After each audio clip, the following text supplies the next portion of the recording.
иргэний нисхийн ерөнхий газар гэдэг байгууллага чинь 2500 ажилтнтай гэж байна тий.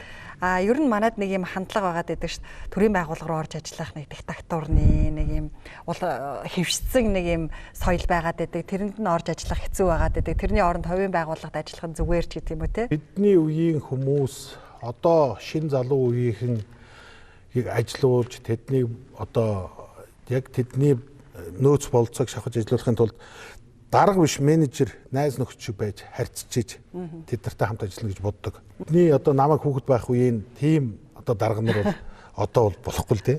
Тэр үед чинь алгадуулна, загнуулна тийм үг байлаа. Дээр нь ажилчдын нийгмийн асуудалд ажиллах нөхцөл тэр нөхцлүүдийг хангах ёстой. Төрийн байгууллага гэхээр л заавалж тийм байх эсвэл хувийн сайхан гоё компаниуд шиг нөхцөлийг бүрдүүлэх ёстой.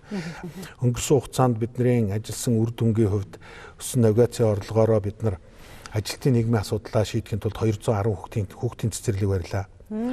За дээр нь спорт сургалтын төв, дотроо йогтой, фитнес төвтэй, усан бассейнтэй төвөө одоо бас 7 сард ашиглалтанд оруулах гэж байна. Энэ нөхцлүүд маань өөрөөсөө ажилчид хүүхдүүдэд авчирж өглөө цэцэрлэгтээ очиж ажил дээр 6 цаг 7 цаг хүртэл санаа зовх юмгүй ажиллаад гарч ирээд фитнес юм уу те тэрэндээ орчоод хүүхдээ аваад явахад нь тэр цэцэрлэгийн багш нь уурлахгүй оройдлоо гэж загиндгүй тэр нөхцлүүдийг бүрдүүлж өгвөл манайд боловсралтай чадaltaй залуучууд илүү ажиллана тогтвор суурьшилтай ажиллах нөхцөл гэж бодож байгаа. Ажилтан өглөө босоод ажилдаа явахдаа ямар нэгэн дарамт шахалтгүйгээр ажилдаа явдаг тийм нөхцөлийг бүрдүүлэх ёстой л гэж бид бүхэн боддог.